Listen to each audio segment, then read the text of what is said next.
Je vais prier avant. Seigneur, on est béni d'avoir notre frère qui va nous enseigner la parole ce matin sur le sujet de la Trinité.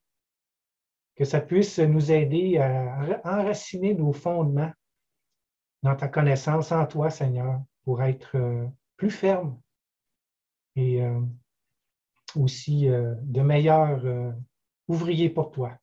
Amen. À toi, Romary.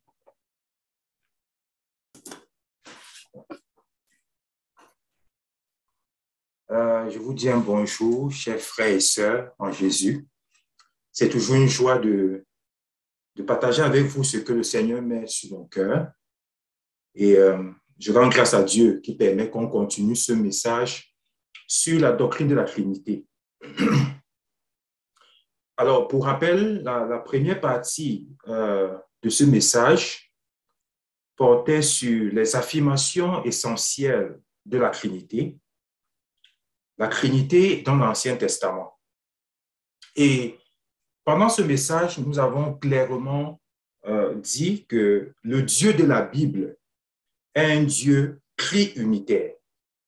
Il existe et s'est révélé en 3 personnes, le Père, le Fils et le Saint-Esprit.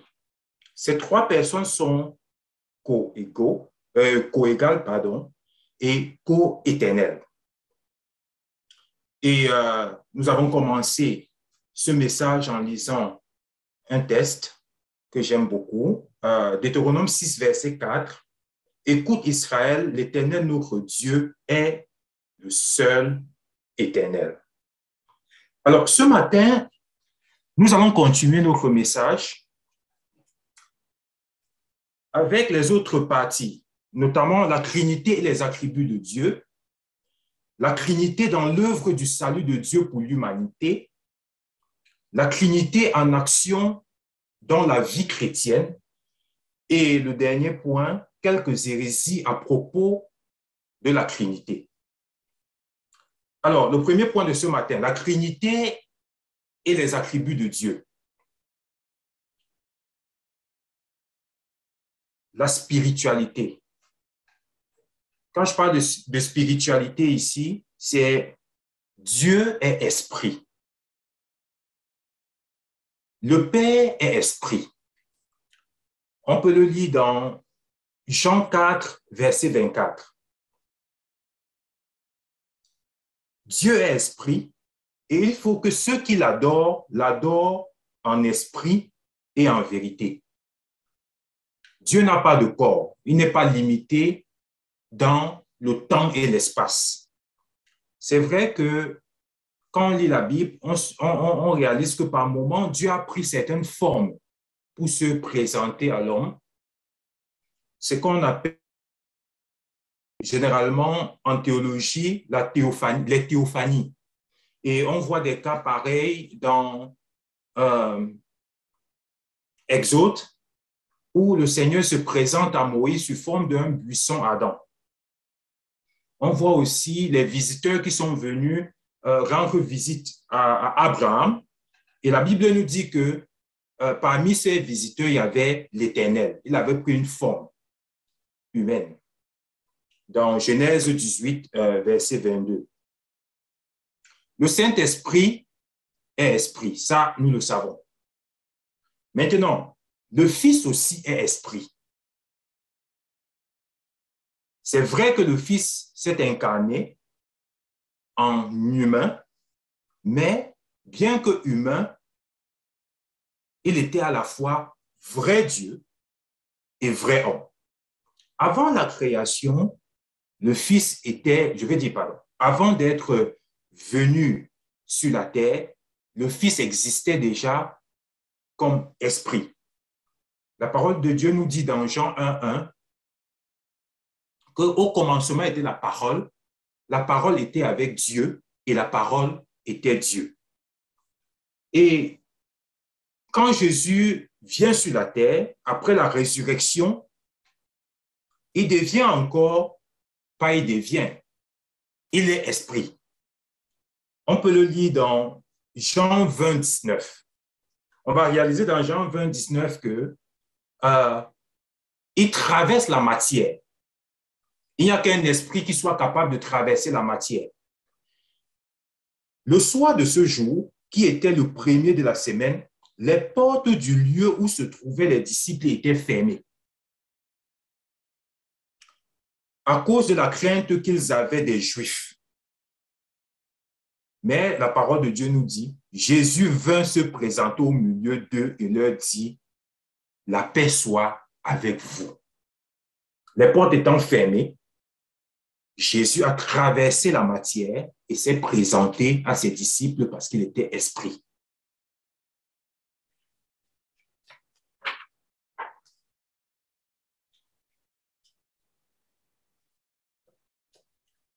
L'autre attribut de Dieu, l'éternité. Le Père existe de toute éternité. On peut le lire dans le Psaume 90, verset 2.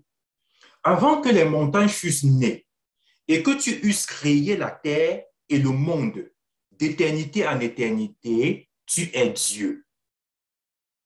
Exode 3, 14, 15. Dieu dit à Moïse, je suis celui qui suis. Ça veut dire que je suis éternel, hors du temps et de l'espace. Je n'ai pas de limite. Je suis celui qui suis. Et il ajouta, c'est ainsi que tu répondras aux enfants d'Israël. Celui qui s'appelle je suis m'a envoyé vers vous.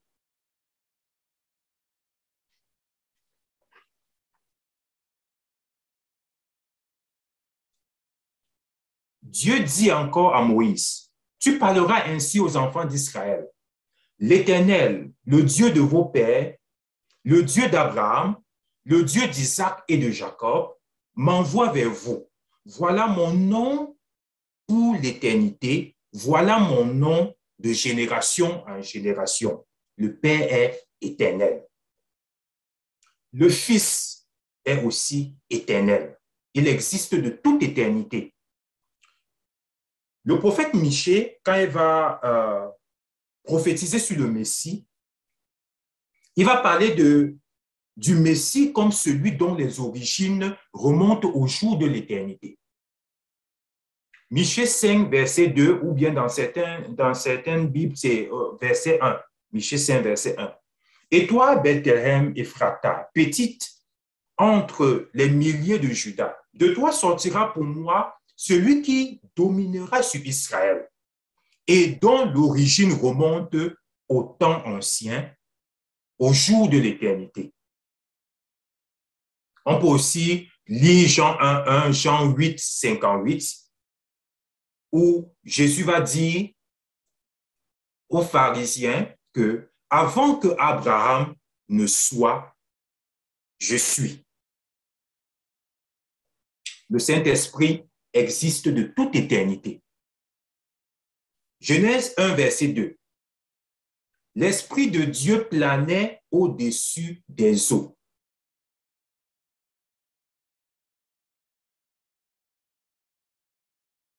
L'autre attribut de Dieu, l'omniprésence, ou encore la toute-présence de Dieu. Nous avons dit que Dieu n'est pas limité par l'espace. Dieu est partout à la fois. Le Père, Jérémie 23, 24. Quelqu'un se tiendra-t-il dans un lieu caché sans que je le voie, dit l'Éternel. Ne remplis-je pas, moi, les cieux et la terre, dit l'Éternel. On peut aussi lire 1 Roi 8, 27, qui nous parle de l'omniprésence du Père. Le Saint-Esprit est aussi présent partout, donc omniprésent. Psaume 139, 7 à 10. Où irai-je loin de ton esprit? Et où fuirai-je loin de ta face? Si je monte aux cieux, tu y es. Si je me couche au séjour des morts, t'y voilà. Si je prends les ailes de l'aurore et que j'aille habiter à l'extrémité de la mer, là aussi, ta main me conduira et ta droite me saisira. Le Fils est omniprésent. Dans Matthieu 18, verset 20, Jésus va dire, « Car là où 2 ou 3 sont assemblés en mon nom, je suis au milieu d'eux. » Matthieu 28, 20, quand Jésus envoie ses disciples aller faire de toutes les nations les disciples, il va dire, « Et voici, je suis avec vous tous les jours jusqu'à la fin du monde. »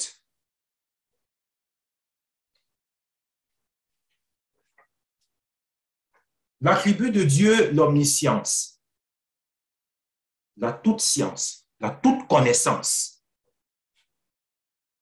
Dieu a la toute connaissance, il sait tout. Le Père, Psaume 139, 1 à 3. Au chef des chantres de David, Somme, Éternel, tu me sondes et tu me connais. Tu sais quand je m'assis et quand je me lève. Tu pénètres de loin ma pensée et tu sais quand je marche et quand je me couche. Et tu pénètres toutes mes voies. Rien n'est caché devant l'Éternel. Dans 1 Samuel 16, 7, le Seigneur connaît ce qui est dans le cœur de l'homme. Quand on parle de cœur de l'homme ici, on parle de le siège de sa conscience, de sa pensée. Et l'Éternel dit à Samuel, ne prends point garde à son apparence et à la hauteur de sa taille, car je l'ai rejeté. Il parlait ici de Saül. L'Éternel ne considère pas ce que l'homme considère. L'homme regarde à ce qui frappe les yeux, mais l'Éternel regarde au cœur. L'Éternel sait d'avance, Dieu sait d'avance les événements. Et rien ne lui échappe. On peut le lire dans Ésaïe 46, verset 10. Et comme exemple, le Seigneur avait prophétisé, ou du moins, le Seigneur avait dit à Abraham, des centaines d'années avant, que le peuple d'Israël sera en captivité pour 400 ans en Égypte. Parce qu'il sait toutes choses. Il connaît les événements à l'avance. La Bible nous dit que, avant que nous ne naissions, le Père connaît déjà le nombre de nos jours. On peut le lire dans Psaume 139, verset 16. Le Fils a toute la connaissance. Il sait tout. Jean 13, 11. Car il connaissait celui qui le livrait. C'est pourquoi il dit, vous n'êtes pas tous purs. Jean 16, 30. Maintenant, nous savons que tu sais toutes choses et que tu n'as pas besoin que personne t'interroge. C'est pourquoi nous croyons que tu es sorti de Dieu. Toutefois, il y a un texte comme Matthieu 24, 36 qui crée souvent des polémiques.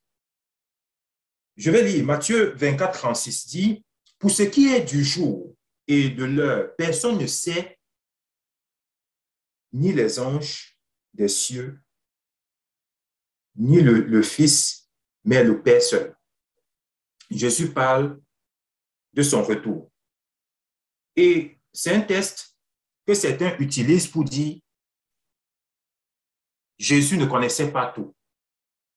Mais pour comprendre ce texte, il faut comprendre deux choses importantes. La divinité de Jésus avec tous les attributs de Dieu et l'humanité de Jésus avec ses limites. Quand je parle, par exemple, de l'humanité avec ses limites, on a Jésus qui a eu faim parce qu'il était humain à l'instant où il a eu faim. Jésus a pleuré son ami Lazare parce qu'il était dans son humanité. Dans son humanité, il s'est abstenu de connaître le jour de son retour. Mais Jésus est divin. Jésus est, je veux dire, dans sa divinité, il sait toutes choses. Donc, ça permet de bien comprendre ce texte-là et lever cette polémique. Donc, on peut dire, oui, Jésus est omniscient. Oui et non. Oui dans sa divinité et non dans son humanité.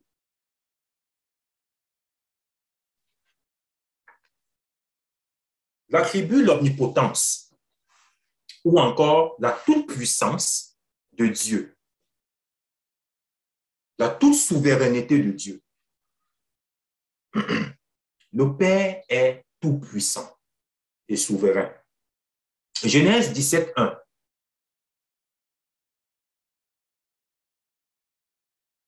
Lorsque Abraham fut âgé de 99 ans, l'Éternel apparut à Abraham et lui dit, « Je suis le Dieu tout-puissant, marche devant ma face et sois intègre. Je suis le Dieu tout-puissant. » On peut voir la toute-puissance de Dieu au travers des Écritures. Quelques textes on peut lire dans Somme 115, 3, verset 3, dans 1 Jean 3, verset 20. Le Fils est tout-puissant et règne en souverain. Éphésiens 1, 19 à 23. Et quel est envers nous qui croyons l'infinie grandeur de sa puissance, se manifestant avec efficacité par la vertu de sa force. Il l'a déployé en Christ, en le ressuscitant des morts et en le faisant asseoir à sa droite dans les lieux célestes, au-dessus de toute domination, de toute autorité, de toute puissance, de toute dignité et de tout nom qui se peut nommer, non seulement dans le siècle présent, mais encore dans le siècle à venir.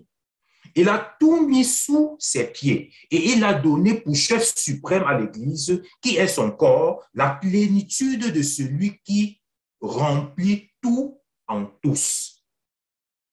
C'est vraiment glorieux ce texte. Et on peut aussi voir la toute-puissance et la souveraineté de Jésus dans Jean 17, 1 à 8, Matthieu 28, 18, Colossiens 2, 9 à 10. Le Saint-Esprit est tout-puissant.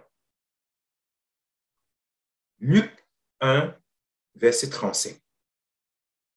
L'ange lui répondit, « Le Saint-Esprit viendra sur toi, et la puissance du Très-Haut te couvrira de son ombre. C'est pourquoi le Saint-Enfant qui naîtra de toi sera appelé Fils de Dieu. » Luc 4, verset 14. Jésus, revêtu de la puissance de l'Esprit, retourna en Galilée et sa renommée se répandit dans tout le pays d'alentour. Donc, le Père, le Fils, le Saint-Esprit sont tout-puissants. La Trinité dans l'œuvre du salut, c'est notre deuxième point.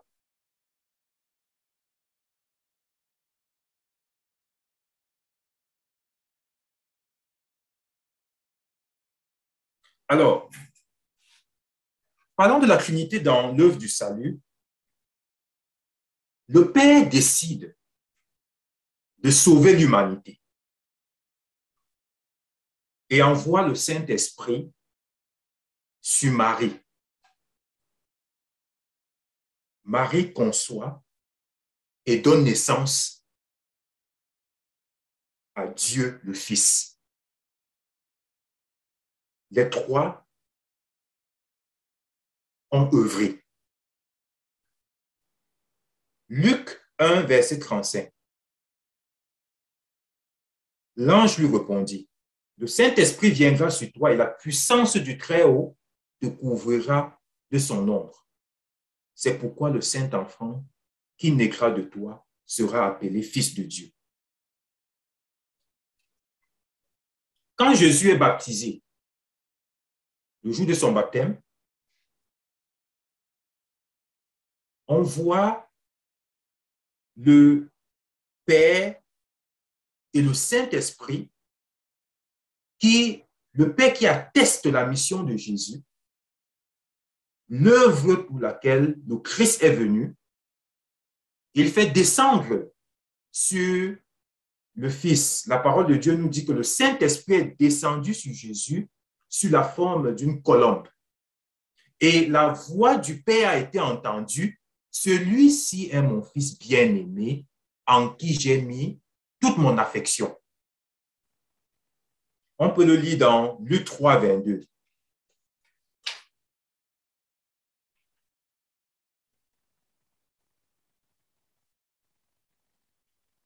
Paul, à propos de la justification par la foi et du salut, va souligner l'action du Père et du Fils. Romains 5, 1 à 2. Étant donc justifiés par la foi, nous avons la paix avec Dieu par notre Seigneur Jésus-Christ, à qui nous devons d'avoir eu par la foi accès à cette grâce dans laquelle nous demeurons fermes et nous nous glorifions dans l'espérance de la gloire de Dieu. On voit en action ensemble le Père et le Fils. Dieu le Père justifie, c'est-à-dire il efface les péchés du pécheur. Romains 8, 33. Dieu le Fils a pris le péché de l'humanité sur lui et est mort sur la croix. Matthieu 20, 28. C'est ainsi que le Fils de l'homme est venu, non pour être servi, mais pour servir et donner sa vie comme la rançon de plusieurs. Dieu le Saint-Esprit opère une transformation morale, une purification spirituelle du péché et donne une vie nouvelle aux croyants. On peut lire dans Ézéchiel 36, 25 à 27. Ça nous permet de bien comprendre Jean 3, verset 5. Je répandrai sur vous une eau pure, et vous serez purifiés. Je vous purifierai de toutes vos souillures et de toutes vos idoles. Je vous donnerai un cœur nouveau, et je mettrai en vous un esprit nouveau. J'ôterai de votre corps le cœur de pierre, et je vous donnerai un cœur de chair. Je mettrai mon esprit en vous, et je ferai en sorte que vous suiviez mes ordonnances et que vous observiez et pratiquiez mes lois. Si un homme ne naît d'eau et d'esprit, il ne peut voir le royaume de Dieu. Et Nicodème pose la question à Jésus, comment est-ce qu'un homme peut-il encore naître dans le sens qu'il rentre encore dans le ventre de sa mère? Et Jésus lui répond que, en tant que docteur de la loi, tu es censé connaître ces choses-là. En fait, Jésus voulait dire à Nicodème que normalement, il devait comprendre ce que veut dire naître d'eau, c'est-à-dire d'esprit. parce que c'est clairement dit dans l'Ancien Testament, dont il est censé connaître.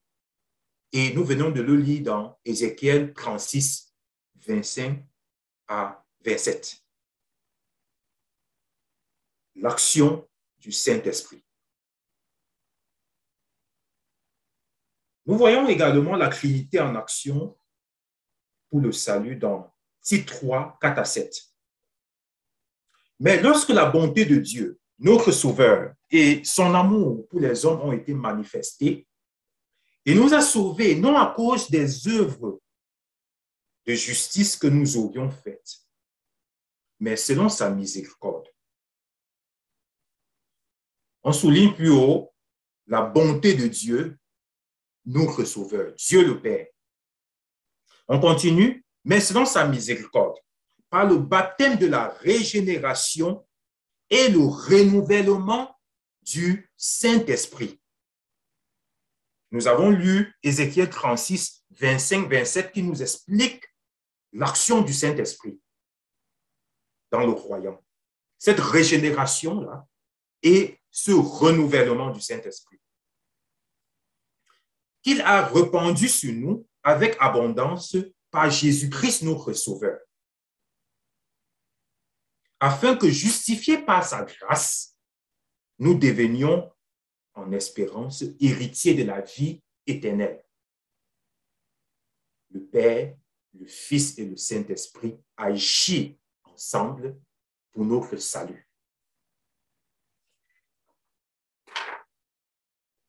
Troisième point, la Trinité dans la vie du chrétien ou dans la vie chrétienne. La Trinité dans la marche chrétienne. Le Saint-Esprit. Dieu, le Saint-Esprit, nous communique le caractère de Dieu pour que nous puissions vivre selon la volonté de Dieu. Galates 5, 22, 25. Mais le fruit de l'Esprit, c'est l'amour, la joie, la paix, la patience, la bonté, la bénignité, la fidélité, la douceur, la tempérance. La loi n'est pas contre ces choses. Ceux qui sont à Jésus-Christ ont crucifié la chair avec ses actions et ses désirs. Si nous vivons par l'Esprit, marchons aussi selon l'Esprit. Dieu, le Saint-Esprit, nous donne l'assurance de notre salut en attestant dans notre cœur que nous sommes enfants de Dieu. Et comme enfants de Dieu, nous sommes héritiers de Dieu et co-héritiers de Dieu le Fils, c'est-à-dire Jésus-Christ. Romains 8, 16, 17. L'Esprit lui-même rend témoignage à notre esprit que nous sommes enfants de Dieu. Or, si nous sommes enfants, nous sommes aussi héritiers. Héritiers de Dieu et co-héritiers de Christ. Si toutefois, nous souffrons avec lui afin d'être glorifiés avec lui. Le Saint-Esprit plaide pour nous devant le Père. On peut le lire dans Romains 8, 26, 27. Il nous apprend aussi à prier pour les autres, c'est-à-dire à intercéder, parce qu'il est un exemple. Le Saint-Esprit nous aide aussi dans notre faiblesse. On peut le lire dans Romains 8, 36. Même si le croyant en Christ est devenu une nouvelle créature, on se rend compte chaque jour dans notre marche chrétienne qu'on fait toujours face au péché et à la séduction du péché. Tel que Romains 7, 7 à 25 nous explique clairement cette tension-là entre la nouvelle nature et la nature du péché. Ainsi, le Saint-Esprit, donc, nous donne la capacité d'obéir à Dieu et de vivre selon les valeurs de Dieu.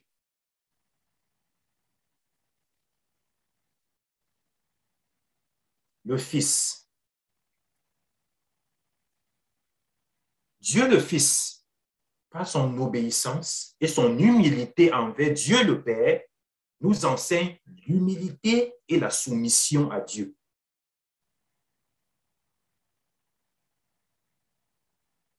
Il nous enseigne à ne pas avoir l'ambition égoïste ou de vanité, mais à considérer les autres plus que nous-mêmes. Philippiens 2, 3, 8. Ne faites rien par esprit de parti ou par vaine gloire, mais que l'humilité vous fasse regarder les autres comme étant au-dessus de vous-même. Que chacun de vous, au lieu de considérer ses propres intérêts, considère aussi ceux des autres, ayant en vous les sentiments qui étaient en Jésus-Christ. Bel exemple. Lequel existant en forme de Dieu n'a point regardé comme une proie à arracher d'être égal avec Dieu, mais s'est dépouillé lui-même en prenant une forme de serviteur, en devenant semblable aux hommes, et ayant paru comme un simple homme, il s'est humilié lui-même, se rendant obéissant jusqu'à la mort, même jusqu'à la mort de la croix. Bel exemple d'humilité, d'obéissance et de considérer les autres avant nous-mêmes.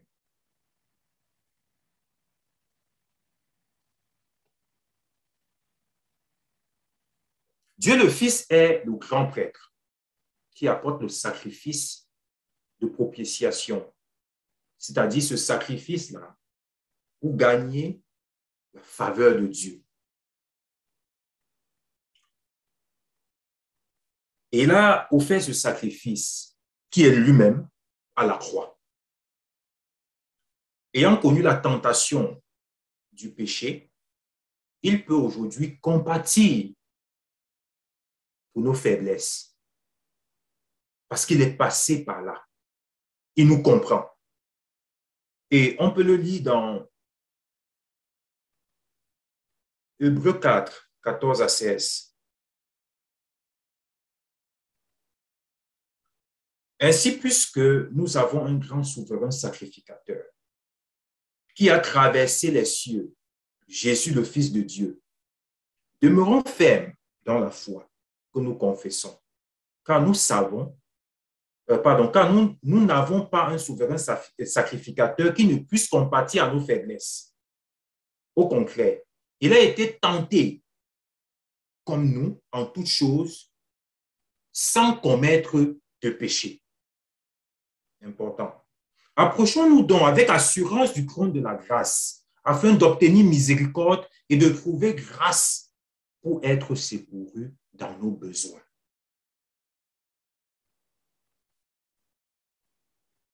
Alors, nous passons au quatrième point de notre message de ce matin.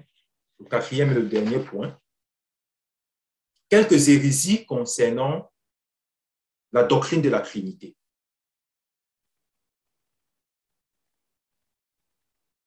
Le modalisme. La doctrine du modalisme prétend que Dieu est une personne qui s'est révélée sur plusieurs formes. Il a pris la forme du Père, il a pris la forme du Fils et il a pris la forme du Saint-Esprit. C'est contraire à la compréhension ou à la définition biblique de la Trinité. Dieu n'a pas pris une forme selon des instants ou en fonction des moments. Non. Il existe de toute éternité en trois personnes distinctes: Père, Fils et Saint-Esprit. Je vais souligner ici trois personnes distinctes et non trois personnes séparées. Parce qu'il y a une différence entre distinct et séparé. Séparé veut dire qu'on désunit en plusieurs éléments. Mais quand on parle de distinction, on parle de caractéristiques. On parle de rôle, de fonction. On est unis, mais on est distincts parce qu'on agit selon des rôles différents. Donc, pour le modalisme, les modalistes comprennent que à un moment donné, c'était le Père. Après, il a pris la forme du Fils et après, il a pris la forme du Saint-Esprit. Mais cependant, ça soulève quand même quelques questions.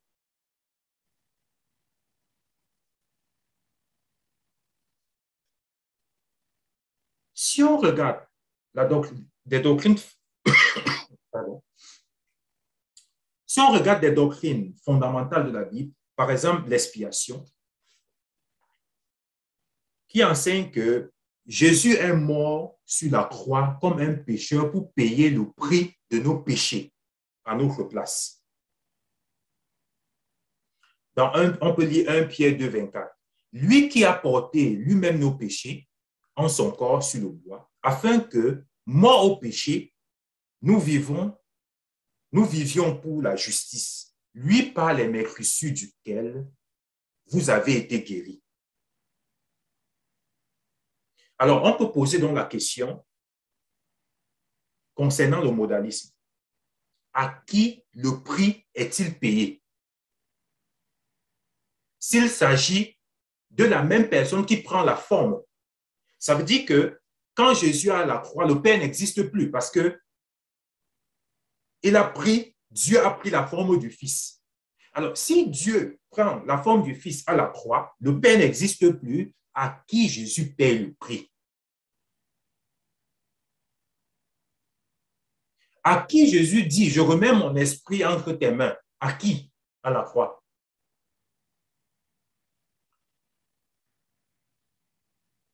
Jésus à la croix va crier, mon Dieu, pourquoi m'as-tu abandonné? Dans Matthieu 27, 46. On peut poser la question aux modalistes que Jésus crie, à qui Jésus s'adresse? Puisque selon leur compréhension,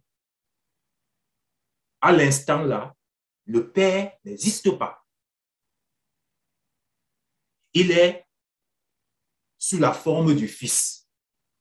Ce qu'on appelle, on a parlé de modalisme parce que c'est mode, c'est-à-dire forme. Alors, il y a le frère Kiss qui, dans son article, je vais le citer, le danger du modalisme, qui soulève d'autres questions. Il dit ceci, si sur la croix, Jésus était la seule forme ou manifestation dans laquelle Dieu subsistait en ce moment, alors la colère de qui était en train d'être apaisée? Si Dieu le Père n'existait pas en ce moment,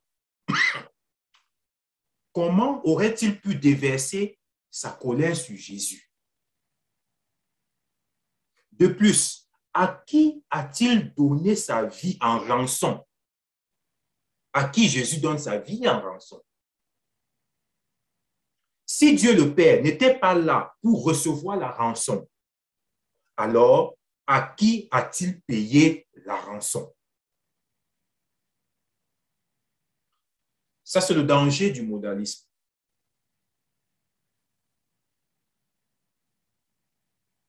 Dans 2 Corinthiens 5, versets 19 à 21, l'action du Fils et du Père refute clairement le modalisme. Car Dieu le Père,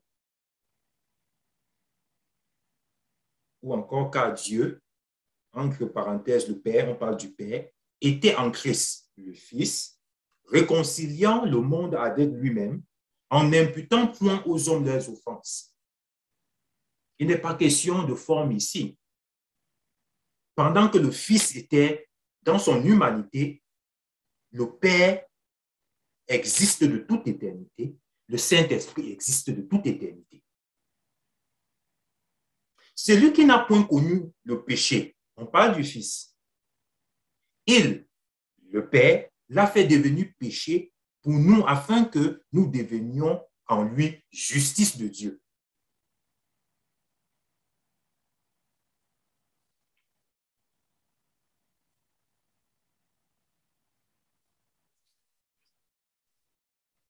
L'autre hérésie, c'est l'arianisme.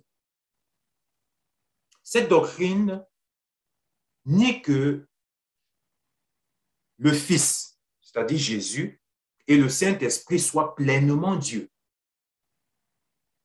Pour cette doctrine, Jésus n'est pas pleinement Dieu et le Saint-Esprit n'est pas pleinement Dieu. Donc, il croit uniquement à Dieu, le Père. Et nous le voyons autour de nous avec les témoins de Jéhovah et les Mormons. Et cette doctrine a été créée par Arius, qui affirmait ceci. Dieu le Fils a été créé à un moment donné par Dieu le Père. Donc, selon eux, Dieu le Fils a été créé à un moment donné. Et qu'avant ce temps, le Fils n'existait pas, ni le Saint-Esprit, mais le Père seul.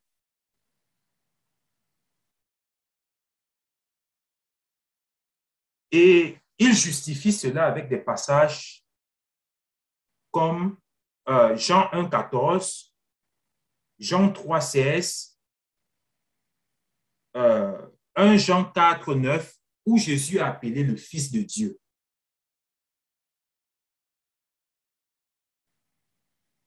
Donc, dans Jean 8, verset 58, nous avons déjà dit ça plus haut, nous avons lu, je pense, cela plus haut. Jésus va dire, en vérité, je vous le dis, avant que Abraham ne fût, je suis. Jésus n'a pas été créé. Le Saint-Esprit n'a pas été créé. Jésus existe de toute éternité, le Saint-Esprit existe de toute éternité, le Père existe de toute éternité et sont un seul Dieu.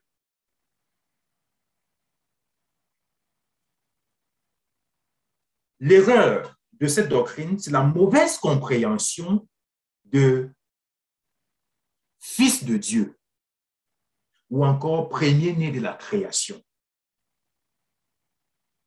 Premier-né de la création, si on veut bien comprendre, c'est dans Colossiens 1,16, dit ceci. Quand en lui ont été créés toutes les choses qui sont dans les cieux et sur la terre, les visibles et les invisibles, trône, dignité, domination, autorité. Tout a été créé par lui et pour lui. La signification du premier-né de la création, c'est simplement pour dire qu'il a le privilège d'autorité et de domination sur toute chose. Quand on parcourt l'Ancien Testament, on se rend compte que le premier-né était celui qui avait un peu comme l'autorité dans la famille. Donc, cette mauvaise compréhension les a amenés à voir dans le premier-né le fait que Jésus a été créé, ce qui est faux. L'autre doctrine, l'autre hérésie sur la Trinité, c'est le subordinationnisme. C'est un peu difficile à prononcer. Le subordinationnisme. Cette doctrine affirme ceci.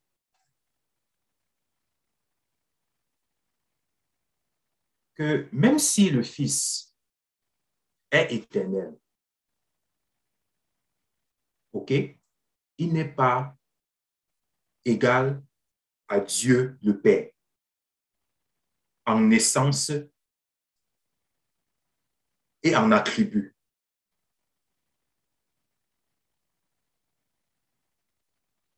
Et ils utilisent des tests comme Luc 22, 42, qui parle de la soumission du Fils au Père. Ils utilisent des textes comme Jean 14, 26 ou Jean 15, 26, qui parlent de la soumission au Saint-Esprit. Et on bâtit donc cette doctrine de subordination.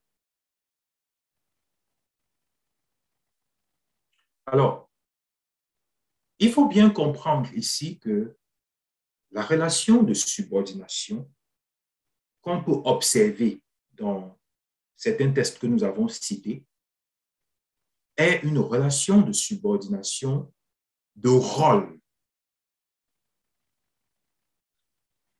et non d'essence. Ontologiquement, le Père, le Fils et le Saint-Esprit sont co-égaux et co-éternels. Quand je parle ontologiquement, ici, je veux parler en termes d'essence. L'être. Il n'y a pas de subordination. Mais maintenant, en termes de fonction, le Fils décide délibérément de se soumettre au Père pour l'action du salut qu'il avait à faire. Le Fils prie le Père d'envoyer le Saint-Esprit pour nous enseigner toutes choses, pour être avec nous. Alors, on ne peut pas parler ici de subordination, d'essence ou d'attributs. Nous avons vu plus loin les attributs de Dieu et nous avons vu ensemble que le Père, le Fils et le Saint-Esprit, en termes d'attributs de la divinité, remplissent tous ces attributs.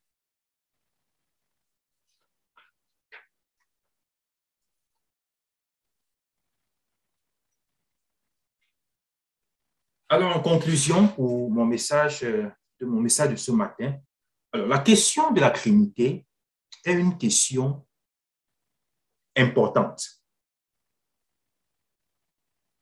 En mon sens, qu'il faut bien comprendre. Parce que on ne peut pas prétendre croire au Dieu de la Bible et refuser la Trinité. Parce que le Dieu de la Bible est le Dieu trinitaire. Il existe de toute éternité et s'est révélé comme Père, Fils et Saint-Esprit. Donc, refuter la Trinité, ce n'est pas croire au Dieu de la Bible.